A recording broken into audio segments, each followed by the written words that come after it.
Hey, welcome back, you guys. Today we are going to be doing corner beads. How's the audio? Audio coming in? Great. Okay, yeah, I'm going to install a whole bunch of corner beads with the hopper.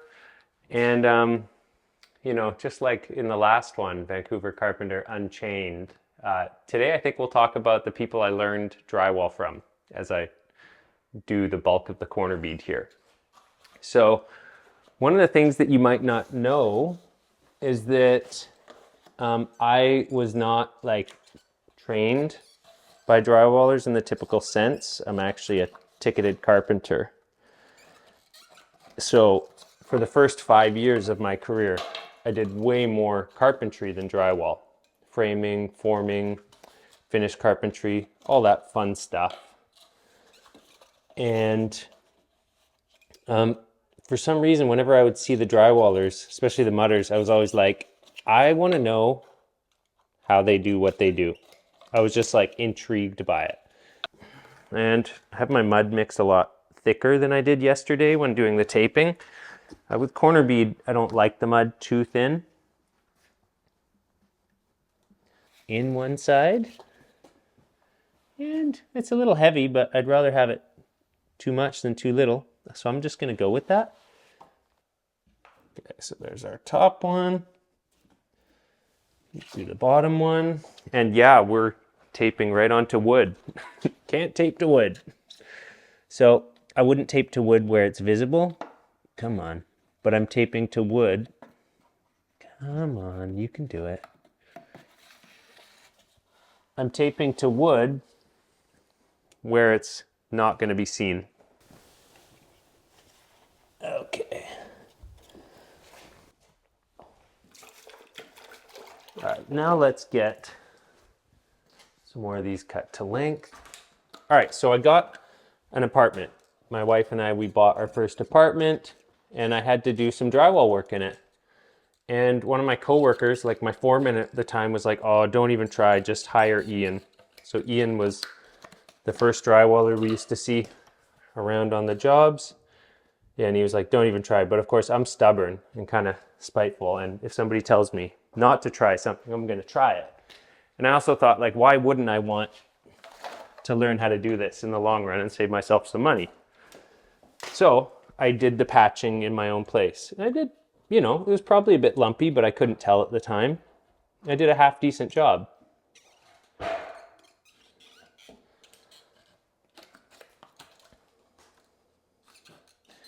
And because of that, it gave me the confidence to try doing some more taping.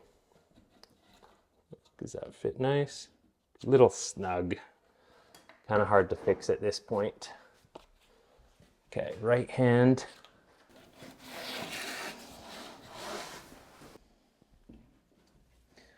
Anyways, I had the confidence to do some patching, and back at the job, I asked them if I could try doing one of the patches instead of calling the drywaller in just for like one hole in the wall. Because typically carpenters are really no good at patching. And I started doing some decent jobs at the patches for the company I worked for, up to the point that I actually did a pretty sizable job, like a 20-sheet job. And, and I did a good job on it. And then after that, that's when the side jobs started coming in. So my point is, though, is I just kind of learned on the job at first, and then I started going online. So there was this forum called Drywall Talk, and that was where I learned most of it. So I learned a little bit from Ian, a little bit of hanging, no taping stuff. He taught me how to use the drywall router, and then line them up.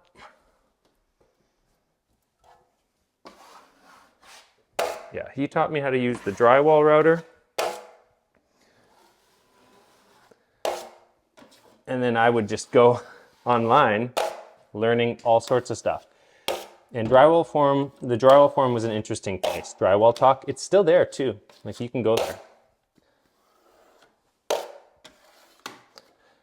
But all right, let's see. So who are the guys I learned from? So one of the people that I learned a lot from, like how to hold the trowel properly, that it's not a closed grip, that you can use your hand in different ways. That was a guy named, his username was 2Buck Canuck. He was a taper from Ontario. Maybe like, I don't know where. I don't know where, but Ontario. Anyways, he was on there all the time, and he was a tool taper, like flat boxes, bazooka, and he had so much information. And these guys were just on there sharing this stuff all the time. So he was one of them. Definitely got a lot of great info from him. And another one of the crusty old dudes on there was a guy named Captain Sheetrock. Captain Sheetrock from Carolina, north or south, I don't know. I think that's where he was from, and he would share just gold all the time. You know, one of the things I remember him saying is, like with screws, on your first coat, you have no choice but to get up close and personal with every one of those screws and fix every problem. It's your job to fix every single screw that may or may not be installed properly. He was also a machine taper. So as in he used, you know, bazooka, angle tools, boxes, all that stuff. Come on. And he shared a lot of great info, both about machine taping and also just like hand finishing skills. And these guys would just go on there and they'd argue and they'd say so much stuff, but at the end of the day, you would learn so much. So like a lot of it was online. There's a guy I used to chat with who went by Slim Pickens. Definitely learned a lot chatting with him. Some of the other names that I remember on there, Silver Stilts, Old Schooler. So it was really weird just like doing this thing only online, you know?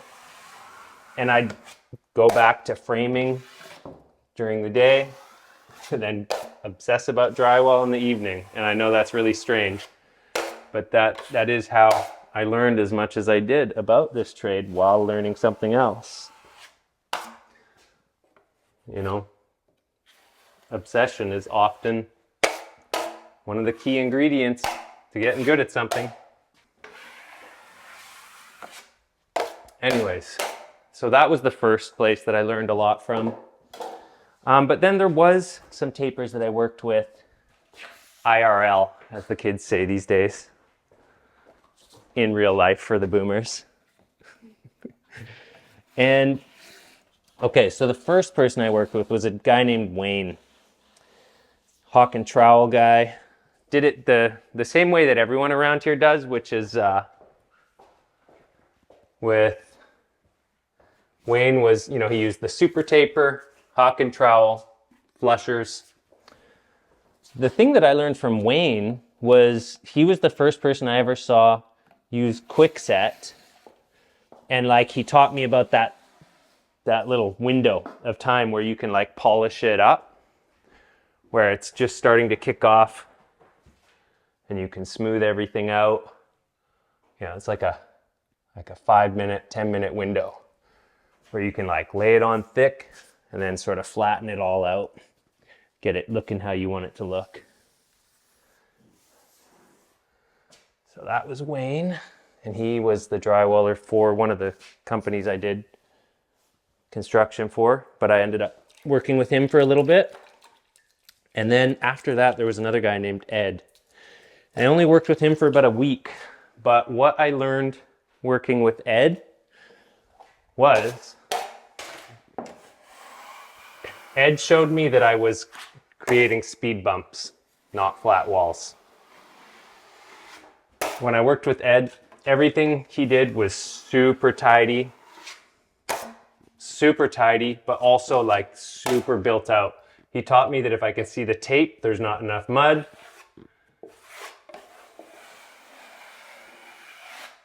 On my first coat.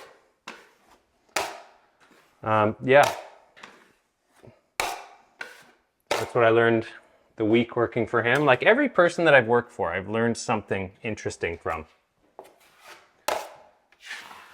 And there's Bayano. He's got a channel too. If you look in my, there's like a section where it shows people I know, channels that I maybe recommend, and he's on there. But it was working with him and his guys where I really learned the wonders of concrete fill, which is a quick setting drywall product used to float out concrete ceilings. You can't find it in most places other than Western Canada. I've shown it tons. This stuff, but it was working with him that I really learned like how versatile this is. Those were the guys that I learned this trade from. And I'm super grateful for all the knowledge that they shared over the years. I'm going the wrong way now. Thankfully, this is such a mindless task that I could still manage to chat. You were about to say something? What's the worst callback you learned a valuable lesson from? Oh, that's a great question. That's because I have had callbacks, right? Everybody's had at least one. The worst callback, oh, that should actually go below. The worst callback I ever had was I was taping a big job. It had huge vaulted ceilings, and it was like the peak of the house. And I was using no coat 450. So this is no coat 350 or 325. It's the skinnier stuff. And I used no coat 450, and I thought, oh, because it's so wide, I don't think I need to pre-fill these gaps. And so I didn't pre-fill the no coat. And sure enough, it cracked all down the ridge. And I had to come back into the finished space and fix the whole darn thing for free, of course, because I was already paid to do the job properly once. That sucked. And you know, like, it's possible that something like that could crack due to bad framing too. But the fact is, if you didn't do your due diligence and pre-fill properly, like you should have, there's no way for anyone to prove otherwise, right? So that was the most valuable one I learned, was just about the importance of pre-fill. Guys, we're nuts on Drywall Talk about pre-fill.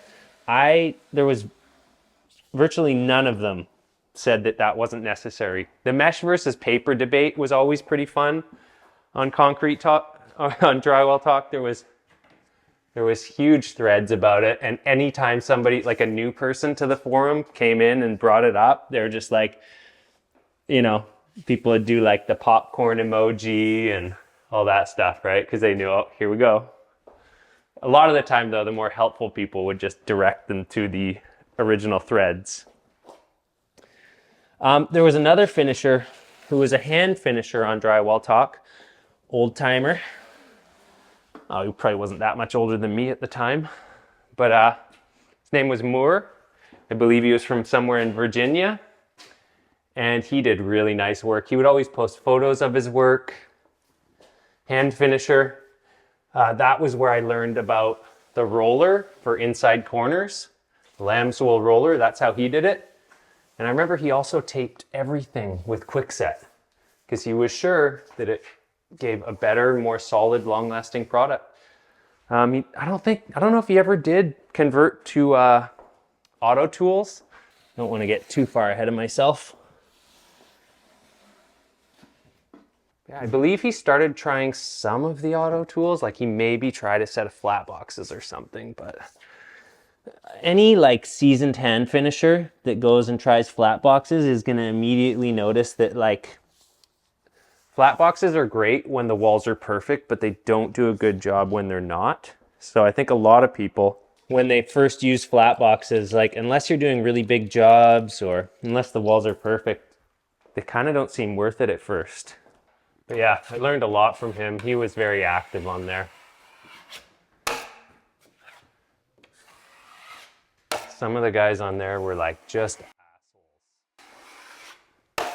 And some of them were really helpful. There was definitely like some gatekeeping to some degree, you know? Like there they are online. It was a forum for professionals, right? But there they are sharing everything online, but then getting mad when somebody asks questions, right? So It was fun. So, you know, just like you guys are learning about stuff online, I did too. Right? I did too.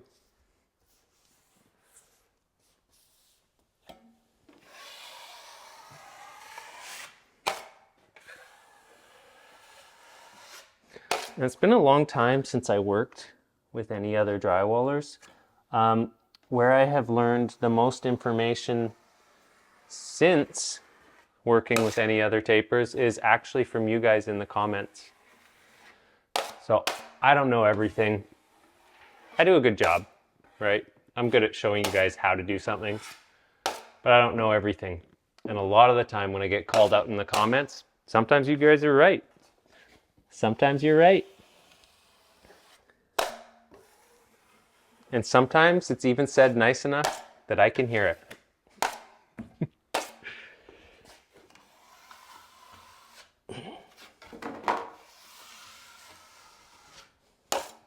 Have you dabbled in other trades?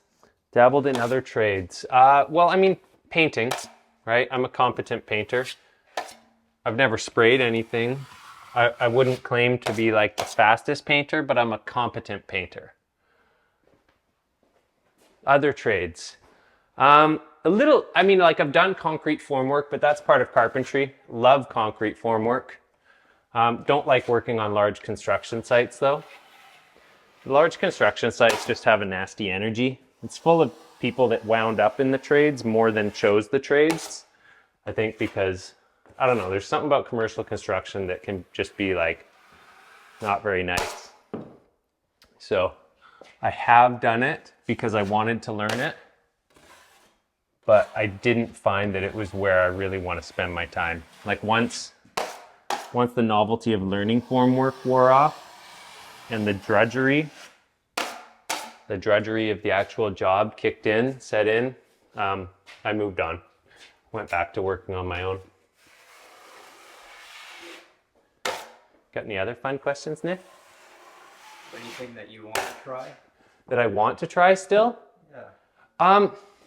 I don't know. I can't think of any new stuff that I want to try. I really miss framing though.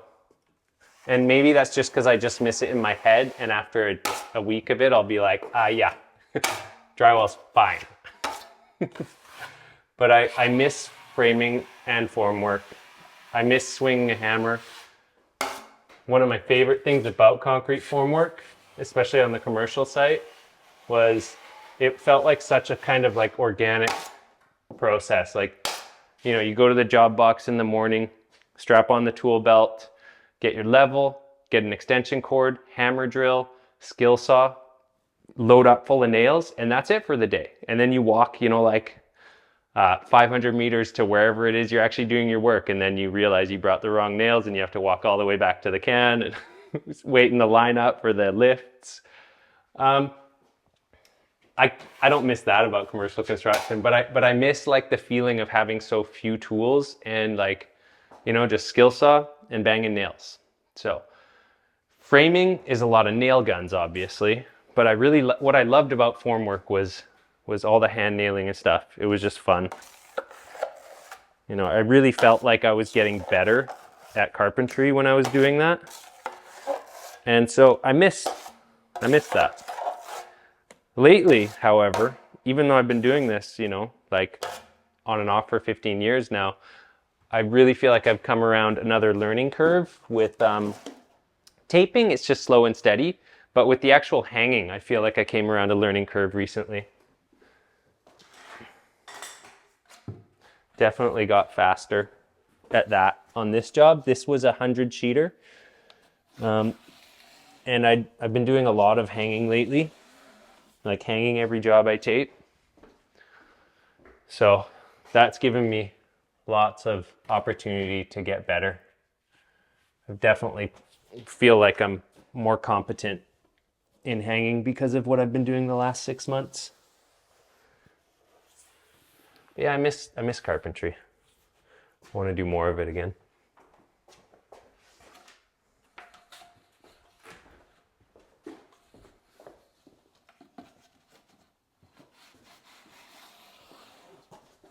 I miss working outside too, not in the winter. and not being in the blazing sun all day in the middle of summer, but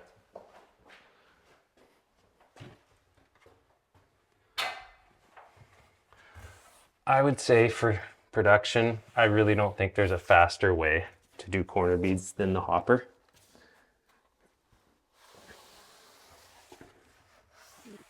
I could be using a roller, but I honestly find that the roller often doesn't set it square. It pushes it on too much. The roller's good, but it can be really bad in the wrong hands. You know, I've been so anxious about that last video we filmed. I feel like I kept waking up being like, I said too much.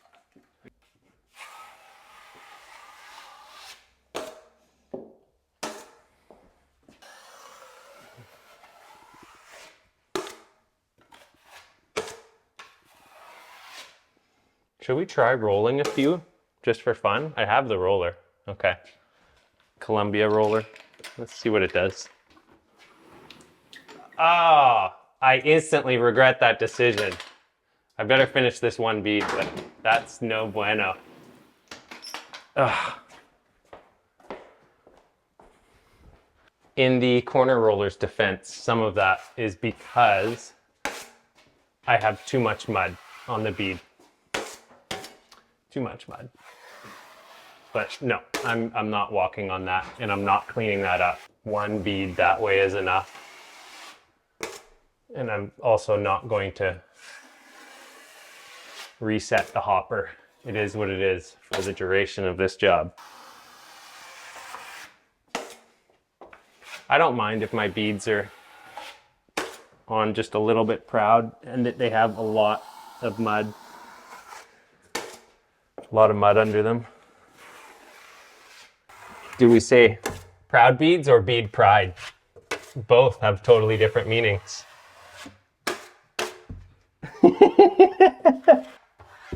And I just got canceled with that. Yeah, we've got 5 more corner beads to do and then the video's done.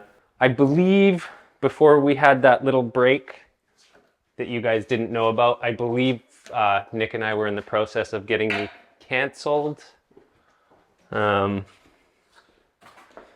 So maybe we'll just switch topics now.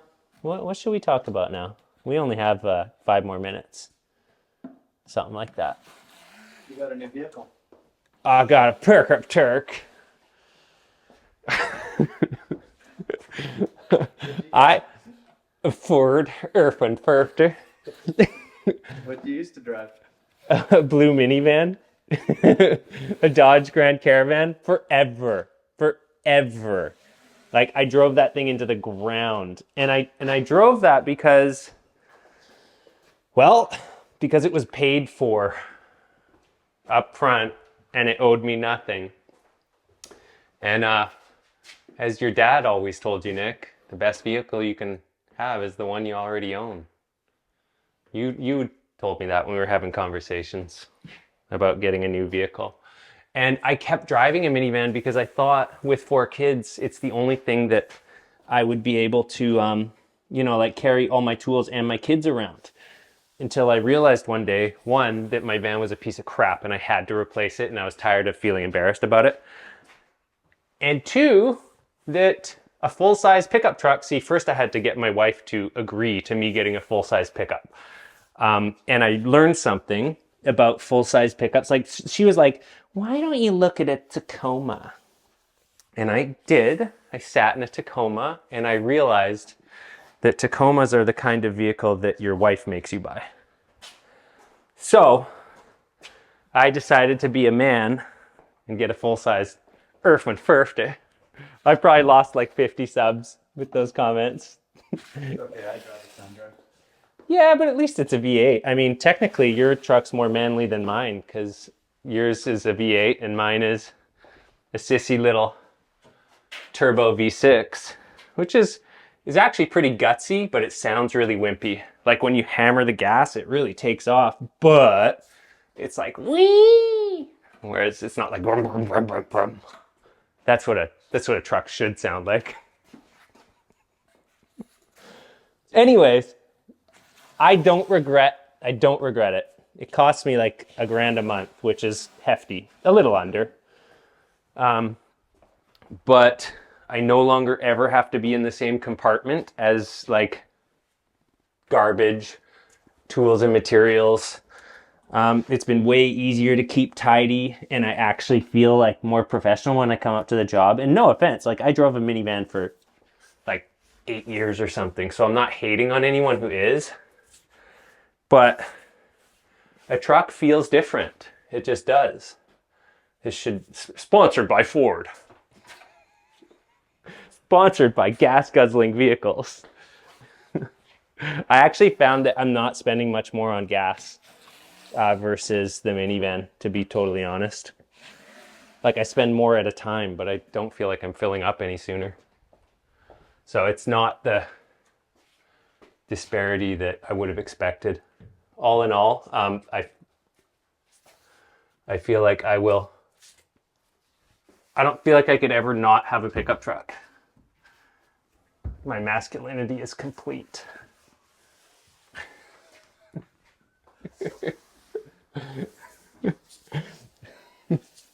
Bead stroker.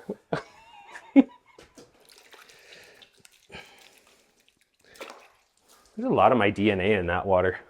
You know, I always thought that like, if somebody really pissed off the drywaller, like let's say a customer was like showing clear signs of not paying, the drywaller could totally pee in the buckets and then coat your walls. If you were a real, he could crap in the buckets and coat your walls. Like even if it was just a little bit. I just lost like 50 more subs with that. All the people that are way too sensible to ever talk about something so horrific. But you know it's happened. Like you know, there's more likely though, way more likely is that the drywallers were being total dicks to the other trades and they took a dump in their bucket and gave it a spin when they were gone. That's an electrician move.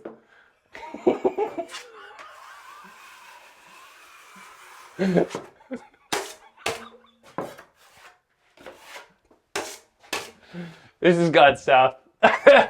Vancouver Carpenter, unhinged and unchained.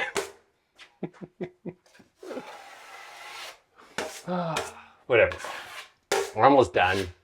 Gonna go get some lunch, get caffeinated, and maybe film one more video. So we just have those other two, and then that's all the corner beads. I have no idea how many we just installed, but this is why we use the bead hopper.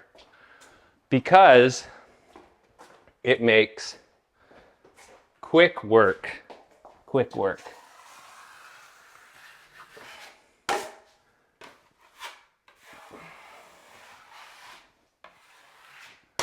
A skinnier knife would make this easier, but just do one side at a time.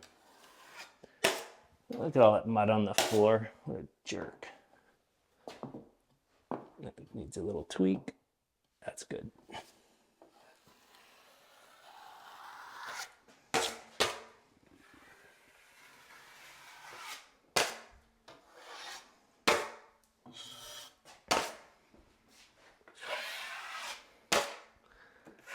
Okay, it's lunchtime. Thanks for watching this ridiculous episode of Vancouver Carpenter. If you haven't made it through, if you actually made it through this whole way, you're amazing. Tripping on stuff. This video is fully done. Thanks for watching. Till the next one, you guys.